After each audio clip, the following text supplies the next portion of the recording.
Welcome. This is Gutted. Loaves, fishes, and being more than the sum of your parts. I'm Dr. Stacy Marquis, and today we continue our exploration of Season 1, Episode 8 of The Chosen. Its title, I Am He. It's dawn on the 5th day. Big James and John arrive just as the others are breaking camp, and they've brought more food. Their Ema is convinced a 6-day walk will cause group starvation. 3, Jesus says. Their walk, it will only take 3 days. It's probably a good thing that Matthew hasn't joined them yet, because that kind of announcement would have totally led to a spreadsheet filled with distance calculations. Thaddeus asks, "What? Are they running?" Andrew laughs. Well, they better hope not, because Simon, he's a terrible runner. Simon, already cranky, throws a bundle of clothes at his brother, muttering something about having bad shins. As if on cue, Big James chimes in. Well, maybe if he didn't fight Abe and Jehoshaphat every weekend? It's the banter of men who have known each other since childhood. We call it the broaden and build effect. It's the kind of humor that broadens perspective and builds resiliency. Light moments expand the capacity for harder ones that may occur in the future. Jesus steps in, basically saying, "Okay, guys, knock it off." Simon, still muttering, says something about his fighting days being over. It sounds like a one-off, but Jesus catches it. He hears the strain under the words. Simon is clearly not enjoying this group moment. Jesus says, "Okay, what's up?" "It's nothing," Simon shrugs.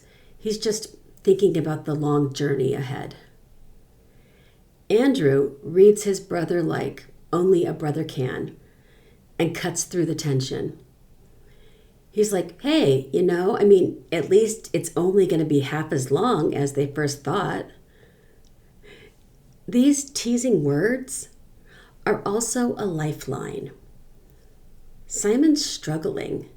His anxiety is leaking through. And Andrew is offering co-regulation. His nervous system lending its strength to steady Simon's. Silence here would have left Simon isolated. Instead, Andrew reminds him that someone sees him. Someone is carrying the edge of the burden. This appears to be one of Andrew's gifts. He did the exact same thing for Nicodemus before guiding him up the stairs toward the rooftop for his encounter with Jesus. Jesus leans in, saying, "Simon does know he can tell him the truth, right?" Simon pushes back. Doesn't Jesus already know his thoughts? But that's not the point. The point is bringing what's hidden into the open. When fear stays locked inside, it can turn into rumination, thoughts and fears looping endlessly with no resolution. Saying it out loud interrupts the cycle. Simon exhales. He's the only one in the group who's married, and he's grateful to have been called. But he's worried about Eden being at home, especially with how sick her mother, Dasha, has been. Jesus finishes Simon's thought, and he's worried that Dasha will get worse and he won't be there to help. "See," Simon says, "you already knew."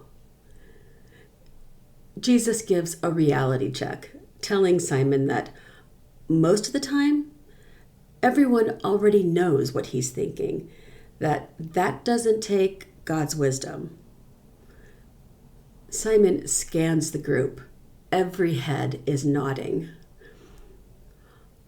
Honesty and trusted relationships, it lowers stress, builds resiliency, and it's the strongest predictor of well-being. Simon's fear doesn't vanish, but it no longer belongs to him alone. His story is now part of the community, and that can make a huge difference. Back in the city, Nicodemus stands looking out over the synagogue courtyard, tapping his award against the palm of his hand. His body is playing out the tension between the honor he's just received and his own internal struggle. He sighs. Yusuf enters through a side door, his face beaming with warmth and admiration. He steps in close, into that intimate space that we reserve for close friends and confidants. He tells Nicodemus his contributions will echo throughout history, that they are forever in his debt. As Yusuf departs, Shmuel appears in the doorway. He too praises the ceremony, saying Nicodemus's faithfulness and discernment are now preserved for all of history. His tone and words sound sincere, but he keeps his physical distance. There's a field of psychology referred to as proxemics. It's the study of how people use physical space in communication and relationships. And distance is never neutral. Where Yusuf used closeness to signal trust, Shmuel uses distance as a shield. Nicodemus responds graciously, encouraging Shmuel with a vision of leadership within their order. Shmuel bows slightly, saying, "Thank you." But maybe his leadership won't be limited to Capernaum. Someday, he might teach across Judea, even as far as Jerusalem. Nicodemus does not have the energy or desire to dive into this right now. Turning back to the courtyard, he simply replies, "Perhaps you will, Shmuel." Shmuel presses, voice tightening. Surely, it's not a difficult thing to imagine. After all, he has studied under the great Nicodemus. As Nicodemus's reputation grows, so too must his own. It's insecurity cloaked in ambition. And it's bait. Nicodemus tries to anchor Shmuel in meaning rather than ego, saying he believes it to be bold to assume such outcomes, reminding him their work is for God and he decides where they go. Shmuel concedes, half deference, half condescension. "You're right as always, Rabbi." He steps forward, closing the gap. His movements still stiff and formal. He says that under Nicodemus's guidance, he has found an area of law about which he is deeply passionate, one that he knows excites leaders even as far as Jerusalem. Ever the teacher, Nicodemus brightens. He's delighted. He asks, what subject has gripped Shmuel's heart? But the answer falls heavy. False prophecy. In an instant, Nicodemus realizes this mentor-student dance hasn't just been out of sync, it's a setup. Shmuel hasn't come to reveal a calling. He's unveiling a case that he's building. What was once admiration for his mentor has become rivalry, and the loyalty he declared has turned into suspicion.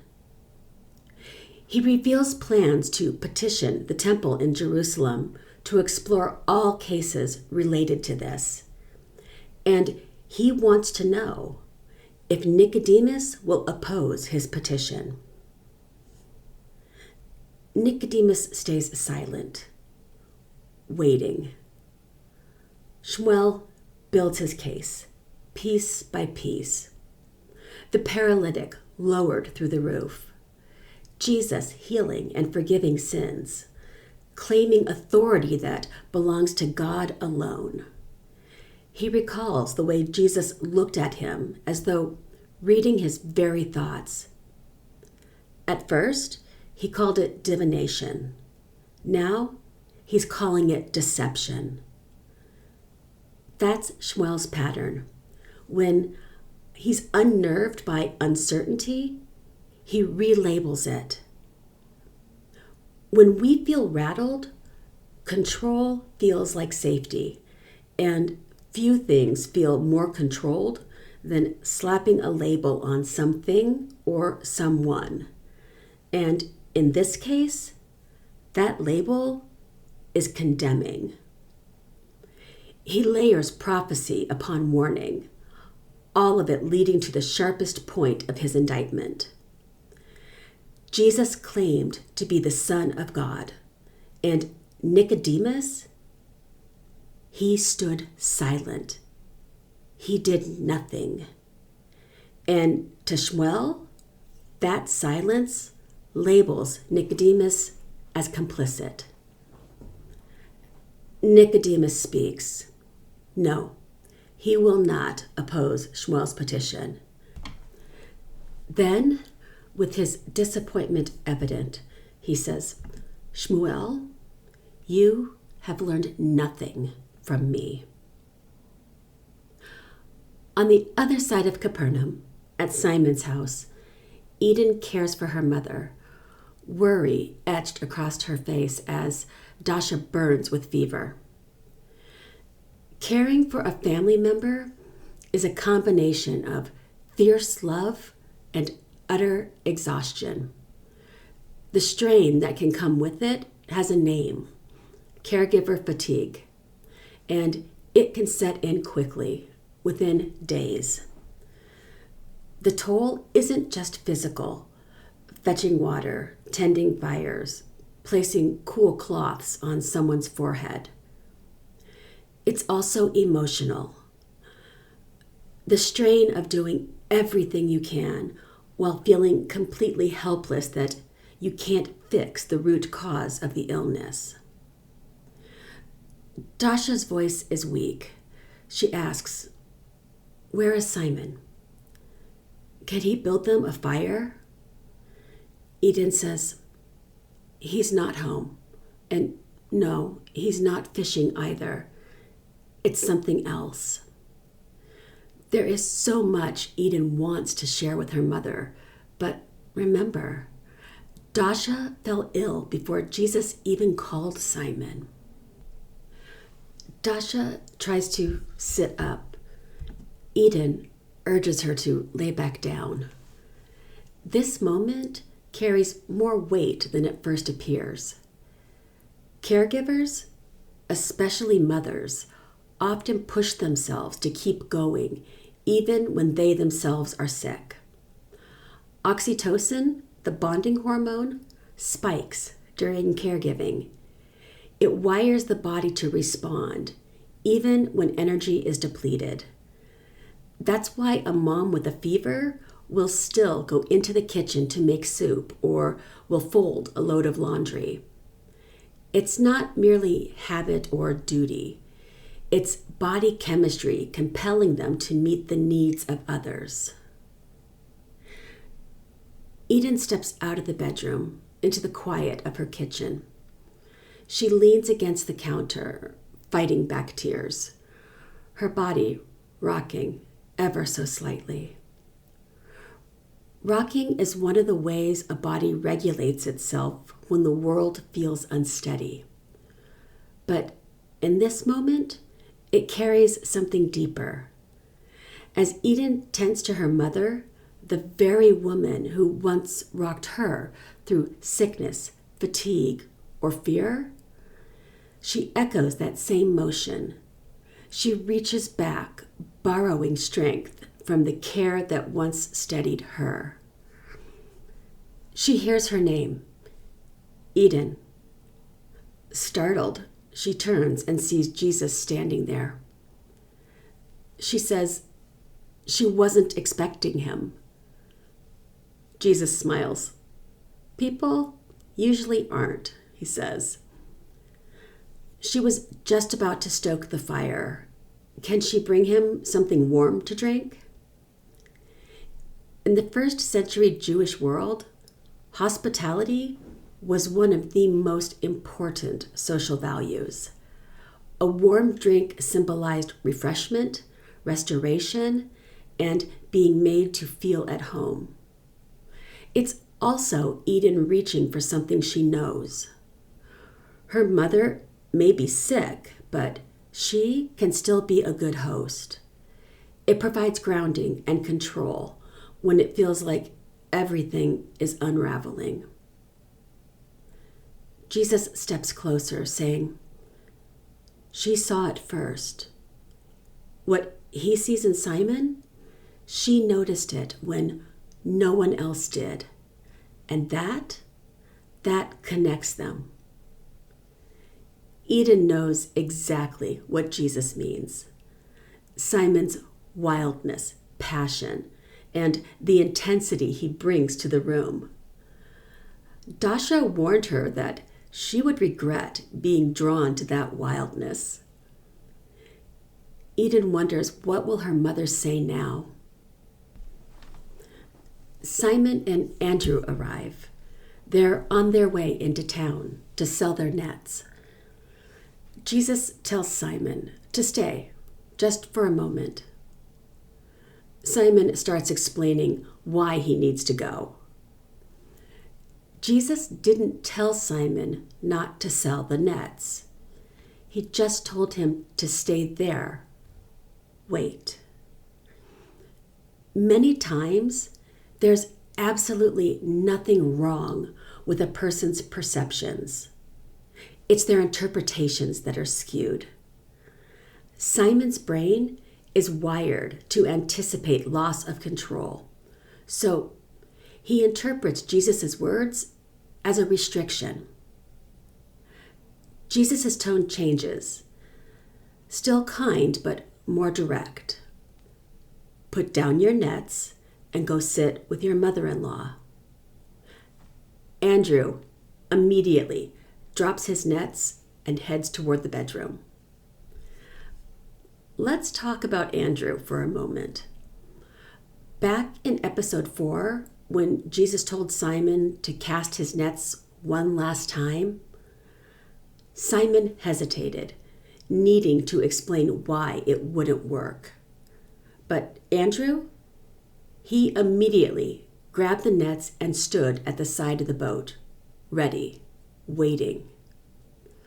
And when Jesus calls Simon to follow him, Andrew is right beside him, standing on the beach.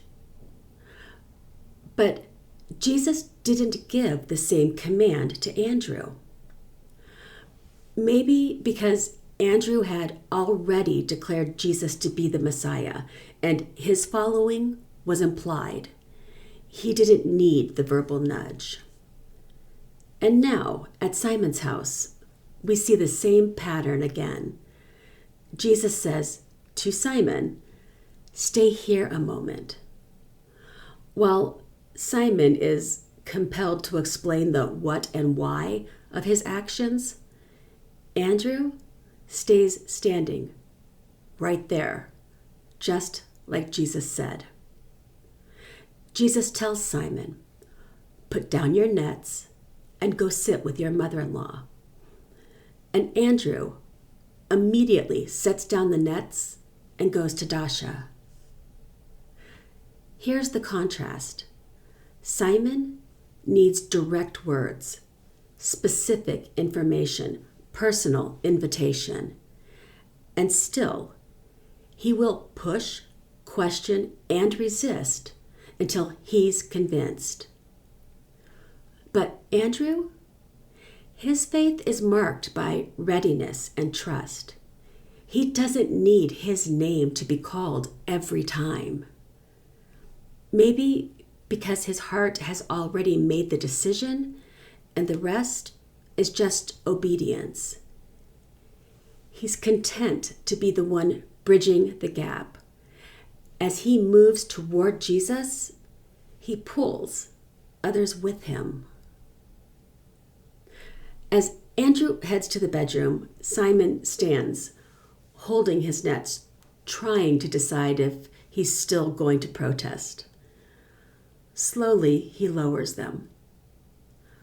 Obedience is new for him. As he walks past, Jesus pats him on the back, saying, "It's all right." Simon is like a toddler being encouraged to walk across a room. The question isn't whether the child is strong enough or steady enough.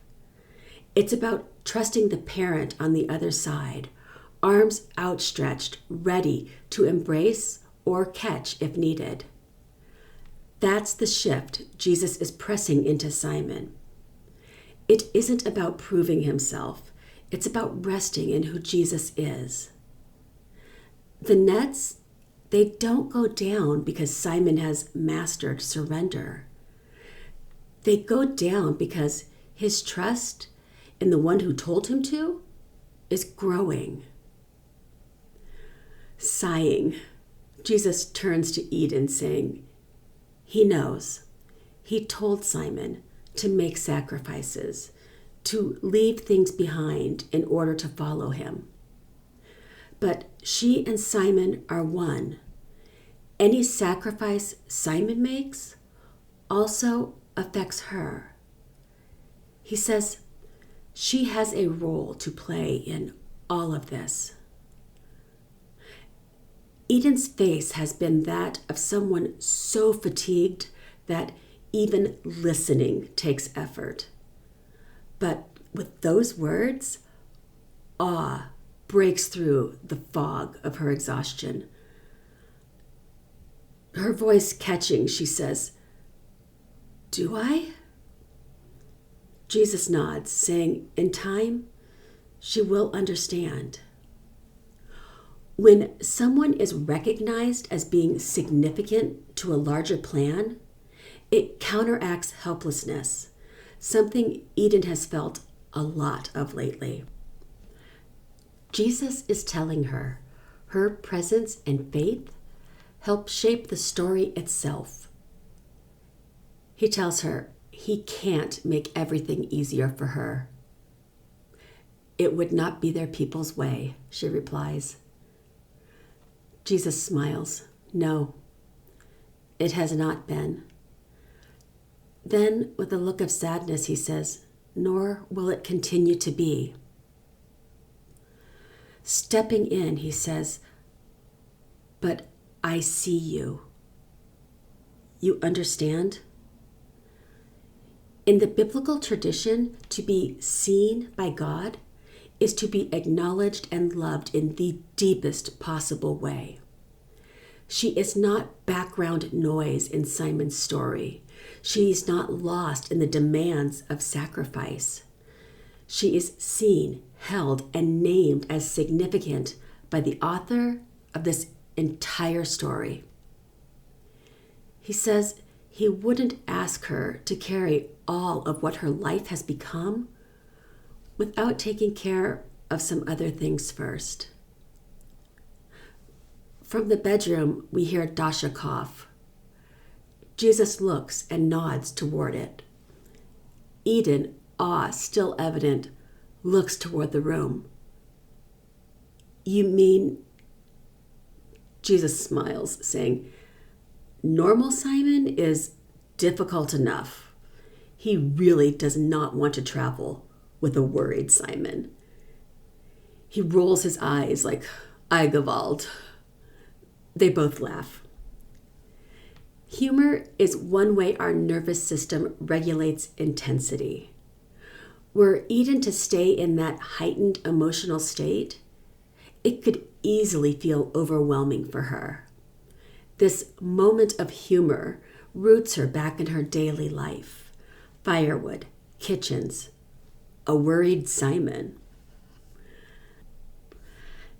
As Jesus and Eden enter the bedroom, the tone shifts dramatically. Andrew leans over the end of the bed, his eyes fixed in fear. Simon, standing beside Dasha, says her fever has spiked. Her forehead burns his hand. Andrew is ready to go, saying, "They need a doctor." Jesus says, "There's no need."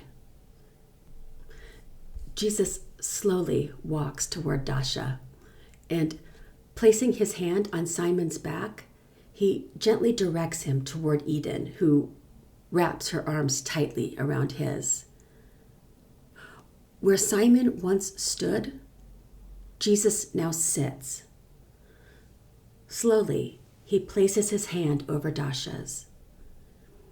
He looks up, then slowly closing his eyes, he bows his head.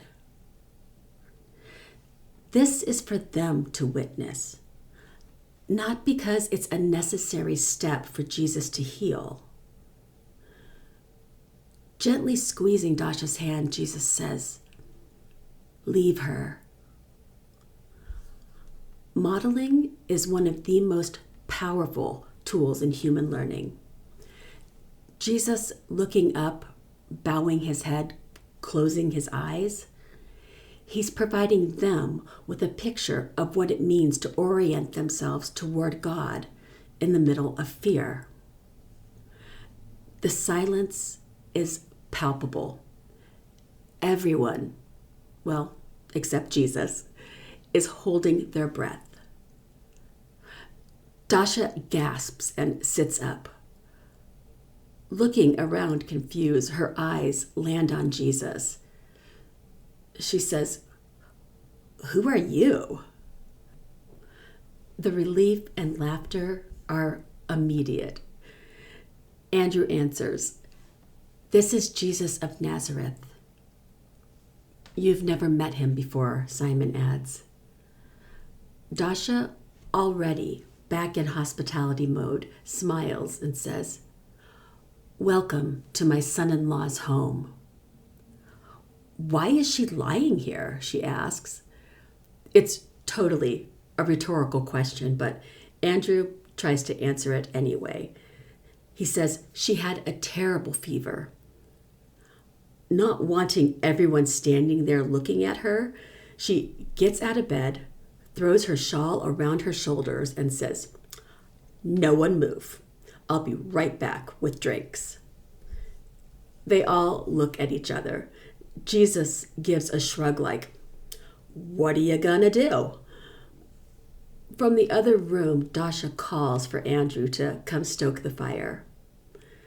Simon and Eden embrace each other tightly.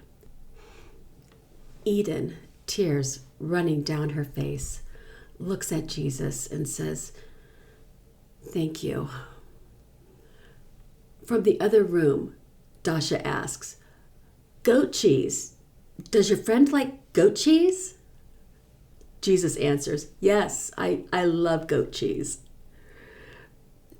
There's an intimate moment developing between Simon and Eden. Jesus sees it and is like, "Yeah, I should go see about the goat cheese." Eden, taking Simon's face in her hands, looks into his eyes and says, "Thank you." "For what?" Simon asks. "For obeying and following him. It led him here." Obedience doesn't just shape the follower. It ripples outward, changing the family system. From the other room, we hear, "Simon, nectarines or plums?" Join us next time. We begin in the food market and end at the well. In between, Rome tightens its grip. An agonizing choice leaves one man feeling gutted. Confused parents receive an unlikely visitor bearing gifts. And there's a road trip complete with a roadside reality check that paves the way for truth to finally break through.